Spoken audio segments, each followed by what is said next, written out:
It was a Tuesday morning when my children drove me to Peaceful Pines nursing home. I remember because it was my 72nd birthday, though no one mentioned it. My son David was behind the wheel, staring straight ahead, while my daughter Jennifer sat beside him, occasionally glancing back at me with what I thought was guilt in her eyes. I'm Martha Wilson, and after 45 years as an elementary school teacher in Georgia, I never imagined I'd end up here. It's just temporary, Mom, Jennifer said as David unloaded my single suitcase, just until we figure out what to do with the house. The house, my home of 47 years, where I'd raised them both after their father passed. The home where every door frame had pencil marks tracking their heights, where every scratch on the hardwood floor told a story. I nodded, pretending to believe her. What choice did I have? My mild stroke 3 months earlier had given them the perfect excuse. You can't live alone anymore, they'd insisted, though my doctor had said I was recovering remarkably well. But they had their lives, Jennifer with her successful dental practice, and David with his real estate business. I was becoming an inconvenience. The nursing home smelled like disinfectant trying to mask something else. The staff was kind enough, but I saw the truth in their eyes. They'd seen my story before: elderly parent, busy children, convenient solution. As Jennifer filled out paperwork, I sat in a vinyl chair that squeaked beneath my weight, clutching my purse with both hands. We'll visit every Sunday, David promised, not quite meeting my eyes, and we'll bring the grandkids. I smiled and touched his cheek. Of course you will, sweetheart. They left before lunch. Jennifer hugged me tightly, whispering, I'm sorry, Mom. At least she had the decency to acknowledge what was happening. David just patted my shoulder and checked his watch. I watched from the window as they pulled away, neither looking back at the 3-story building that would now be my home. That first night, I didn't cry. I unpacked my few belongings in the half of the room that was mine. My roommate, Gladys, was 85 and spent most of her time watching game shows with the volume too high. When I placed the framed photo of my late husband Thomas on the nightstand, Gladys glanced over. They stopped coming after a while, she said matter-of-factly. My son visited every week for the first month. Then it was holidays only. Now I get a card at Christmas. My children aren't like that, I said, more sharply than I intended. Gladys just shrugged and turned back to her show. The first Sunday came and went, no visitors. Jennifer called with an excuse about one of the kids having a fever. The second Sunday, David texted that he had an open house he couldn't miss. By the third Sunday, I'd stopped watching the door. By the fourth, I'd stopped checking my phone. Days blended together in a monotonous rhythm of medication times, bland meals, and scheduled activities I couldn't bring myself to join. The only thing that changed was the growing ache in my chest, a hollowness that expanded with each passing day. 72 years of life, 45 years of teaching thousands of children, and here I was forgotten.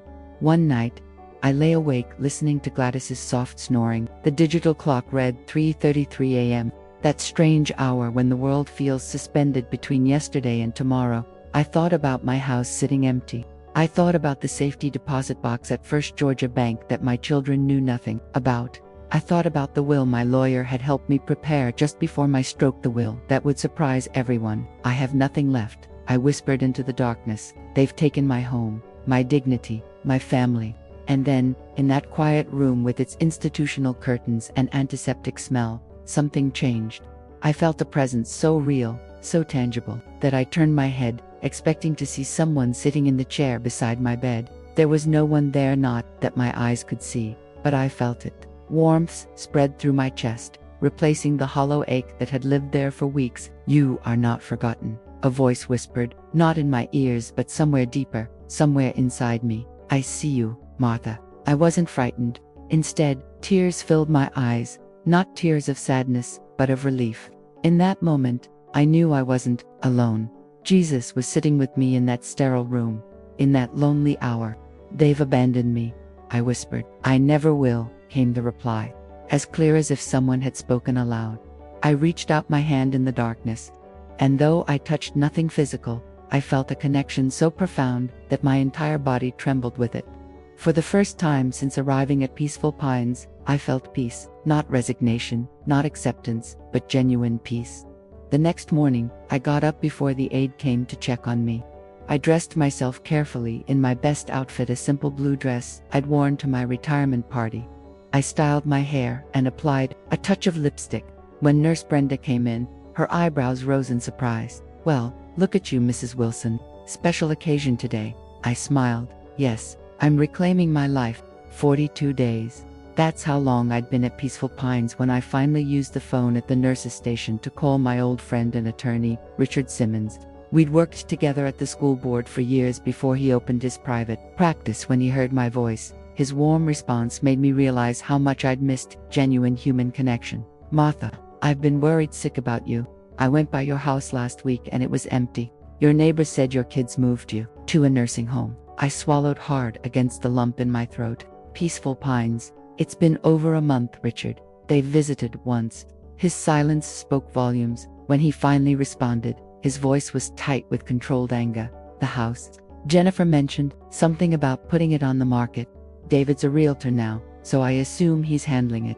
The thought of strangers walking through my home, judging the worn carpet and outdated kitchen that held so many memories, made my chest constrict. "Can't sell it without your signature. Martha, still in your name." I clutched the phone tighter. "That's actually why I'm calling. I need to make some changes to the will we prepared. And I need you to check on something else, the trust." Richard and I spoke for nearly an hour. By the time I hung up, a plan was forming. Not a plan of revenge, but of justice, of truth. Richard promised to visit the next day with documents for me to sign. That night, I sat in the small garden behind the nursing home. October in Georgia still held the memory of summer's heat, but a crisp edge in the air promised fall was coming. As the sun dipped below the tree line, casting long shadows across the patchy grass, I felt that presence again. The same warmth I'd experienced in the middle of the night spread through me. "I don't want to hurt them," I whispered, unsure if I was talking to myself or to the presence I felt beside me. "They're still my children, but they need to understand what they've done." The breeze picked up slightly, rustling the leaves above me. In that gentle sound, I heard what seemed like a response. "Truth without love is harshness. Love without truth is sentimentality." Tears filled my eyes. All my life, I'd tried to live with integrity. I'd taught my students that character matters most when no one is watching. I'd raised my children to believe that family was sacred. Yet here I sat, abandoned by the very people I'd sacrificed everything for. When Richard arrived the next morning, he brought not only legal documents but also disturbing news. "They've already listed the house. Martha, David put it on the market 2 weeks ago." My hands trembled as I signed the revised will. "Have they been to the bank? The safety deposit box?" Richard shook his head. "No activity there. They don't know about it, do they? Thomas and I never told them. It was our secret what we managed to save. The investments that did well. David and Jennifer always assumed we lived paycheck to paycheck." I managed a small smile. "Teaching doesn't pay much, but we were careful with our money. Thomas was so good with investments." As Richard packed up the signed documents, he hesitated. "Martha, are you sure about this? It's going to change everything." I thought about Jesus' words in the garden. Truth and love. They need this, Richard. And so do I. That afternoon, I received my first visitors in weeks. Not my children, but my former colleague Sophia and her husband Mike. They brought homemade cookies and fresh flowers. Sophia hugged me tightly, her familiar perfume bringing back memories of the teacher's lounge. "We've been trying to find you," she said, sitting beside me. "When we called Jennifer, she said you were adjusting and didn't want visitors yet." The pain of this revelation was almost physical. My own daughter had been turning away the people who cared about me. I wondered how many others had tried to visit, only to be discouraged by my children's lies. "I'm so sorry," Mike said, his kind eyes filled with concern. "If we'd known." "You're here now," I said, squeezing Sophia's hand. "That's what matters." After they left, I walked slowly back to my room, each step more determined than the last. Along the hallway, I passed other residents, some in wheelchairs, some shuffling along with walkers, many with the same vacant expression I'd felt forming on my own face during those first lonely weeks. How many of them had similar stories? How many had been discarded by the very people who should have cherished them most? In that moment, I felt a calling larger than my own situation. This wasn't just about my children and me anymore. This was about dignity, about reminding the world that growing old doesn't make you less deserving of respect, of love, of family. That night, I dreamed of teaching my 5th grade class. In the dream, I was writing on the chalkboard, the familiar feel of chalk dust on my fingers. When I turned to face the classroom, it wasn't filled with children but with the elderly residents of Peaceful Pines. In the back row sat Jesus himself, his eyes kind and encouraging. Today's lesson, I heard myself saying in the dream, is about remembering your worth. I woke with tears on my cheeks and a clarity I hadn't felt in years. The next morning, I called Richard again. I need one more change to the will, I told him, and I need you to deliver some letters for me. If my story is touching your heart, would you leave a like and subscribe to this channel? Because every heart that finds these stories was meant to hear words of hope. When you subscribe, you become part of a family where broken hearts like mine come to be healed. Stay with me, because I have so much more to share about how Jesus works in our lives. 3 months passed at Peaceful Pines. Christmas decorations appeared in the common areas, artificial garlands, and a plastic tree with color-changing lights. My children visited on Christmas Eve, bringing store-bought cookies and hastily wrapped gifts, a robe I didn't need, and slippers that were too large. The grandchildren stayed in the car because nursing homes depressed them. According to Jennifer, the visit lasted 23 minutes. I counted each one, but something had changed within me since that night when Jesus whispered in my ear. The abandonment still hurt, but it no longer defined me. I'd begun volunteering in the memory care unit, reading to residents who couldn't remember their own names but somehow recalled every word of the Lord's Prayer. I'd started a weekly gathering in the common room where we shared stories from our lives. I called it the Remembering Circle. One cold January morning, as I helped Mr. Coleman back to his room after breakfast, Nurse Brenda hurried toward me. "Mrs. Wilson, you have visitors in the front lobby." A man in a suit, and she hesitated. "Your children," my heart stuttered. Richard had warned me this day would come. I straightened my cardigan, touched a hand to my silver hair, and walked with all the dignity my 72 years had earned me. They were standing awkwardly in the lobby, Jennifer nervously twisting her wedding ring, David with his arms crossed, defensively. Richard stood slightly apart, his briefcase clutched in both hands like a shield. "Mom," Jennifer stepped forward, her voice brittle. "What's going on?" Mr. Simmons showed up at my office with some legal papers about the house. I gestured to the small sitting area near the window. "Let's talk privately." Once seated, Richard placed his briefcase on the coffee table between us. David leaned forward, his handsome face, so like his father's, twisted with confusion. "Mom, why is your lawyer telling us we can't sell your house? We're just trying to cover the costs of this place." "Medicare doesn't cover everything, you know." "I'm well aware of what Medicare covers, David." My voice was steadier than I'd expected. "Just as I'm aware that you listed my home 2 weeks after, leaving me here, before you'd even picked up my mail or canceled my newspaper subscription." Jennifer's eyes filled with tears. "Mom, we were going to discuss it with you, but you seemed so fragile. We didn't want to upset you." "Fragile?" I repeated. "Is that how you see me? After I raised you both alone, after your father died, after I worked full-time while getting my master's degree at night, after I put both of you through college without a penny of debt." The silence that followed was heavy with unspoken truths. Richard cleared his throat. "Mrs. Wilson has instructed me to inform you that she will not be authorizing the sale of her home. Furthermore, she has made significant changes to her will and estate planning." David's face flushed red. "What changes, Mom? What is he talking about?" Before I could answer, I felt it again, that warm presence beside me, not visible, but more real than anything in that room. Strength flowed through me, and words formed in my mind that weren't entirely my own. "When you left me here, you thought you were putting me on a shelf to be forgotten. You thought I was just an old woman with nothing left to offer, nothing left to say." My voice grew stronger with each word. "But Jesus had other plans." Jennifer's eyes widened. David shifted uncomfortably. "The night after you left me here, Jesus whispered in my ear. He reminded me that I am not defined by how my children treat me. I am defined by his love for me." "Mom, are you feeling okay?" David's condescending tone made it clear he thought I was becoming senile. I smiled at him. "I'm feeling more clarity than I have in years, son. And part of that clarity is understanding that sometimes love means allowing people to face the consequences of their actions." Richard opened his briefcase and removed a folder. "Mrs. Wilson owns her home outright. There is no mortgage. Additionally, Mrs. Wilson and her late husband established a trust 20 years ago that neither of you were aware of. The total assets of this trust are currently valued at just over $1.2 million. The shock on their faces would have been comical under different circumstances. "That's impossible," Jennifer whispered. "Dad was a school administrator. You were a teacher. Your father was also a very shrewd investor," I explained. "And we lived simply so we could secure our future and yours."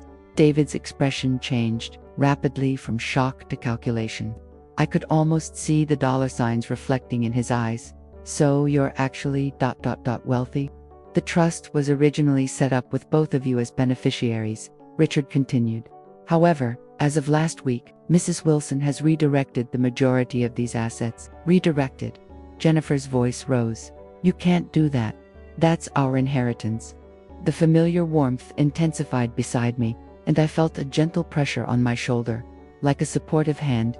"Your inheritance," I said softly, "was never guaranteed. It was a gift I planned to give you out of love. But gifts can be reconsidered when love is not reciprocated." The room seemed to shrink as the truth settled around us. David stood abruptly, his chair scraping against the floor. "This is ridiculous," he snapped. "You can't punish us financially just because we made the responsible decision to get you proper care. Is that what you call abandoning me on my birthday?" "Proper care." I kept my voice gentle, though my heart was racing. "Is that what you call lying to my friends, telling them I didn't want visitors? Is that what you call trying to sell my home without my consent?" Jennifer buried her face in her hands, her shoulders shaking with silent sobs. Unlike David, she had always been more transparent with her emotions, for better or worse. "Where is the money going?" David demanded, looking at Richard. Richard glanced at me for permission. I nodded. "$50,000 remains allocated to each of you," Richard stated. "The remainder has been designated to establish the Remembering Foundation, a nonprofit organization that will provide advocacy, companionship, and legal support for elderly individuals who have been abandoned by their families." David's face contorted with rage. "You're giving away our money to strangers. This is insane. We can contest this. She's clearly not in her right mind." Richard's expression hardened. "Mrs. Wilson has been evaluated by 2 independent psychiatrists who have certified her as completely competent.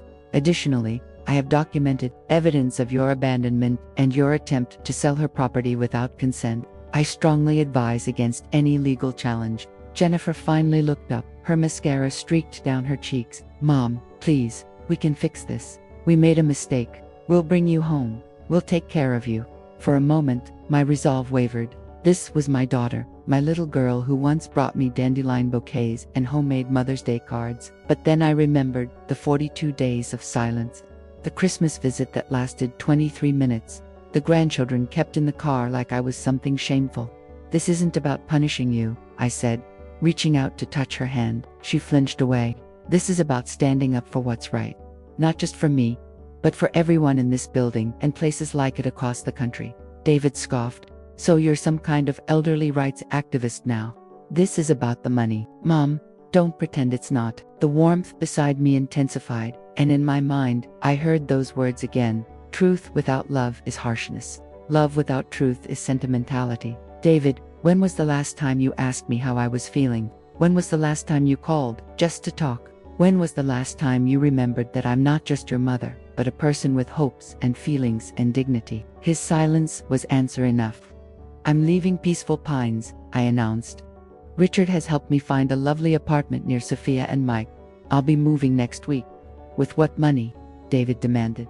"If you're giving everything away," Richard smiled slightly, "Mrs. Wilson's teaching pension, Social Security, and the income generated from a separate investment account your parents established years ago provide more than enough for her to live comfortably." The shock on David's face confirmed what I had long suspected. He and Jennifer had assumed I was financially dependent on them, that the nursing home was a financial necessity rather than a convenient solution to their guilty consciences. "There's one more thing," I said.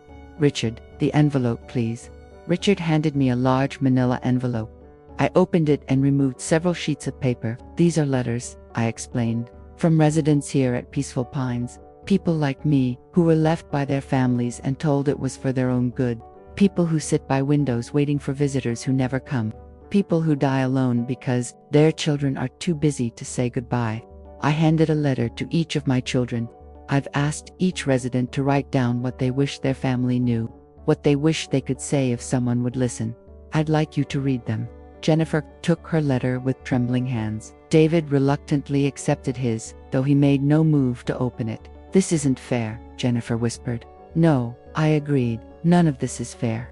It wasn't fair when your father died when you were teenagers.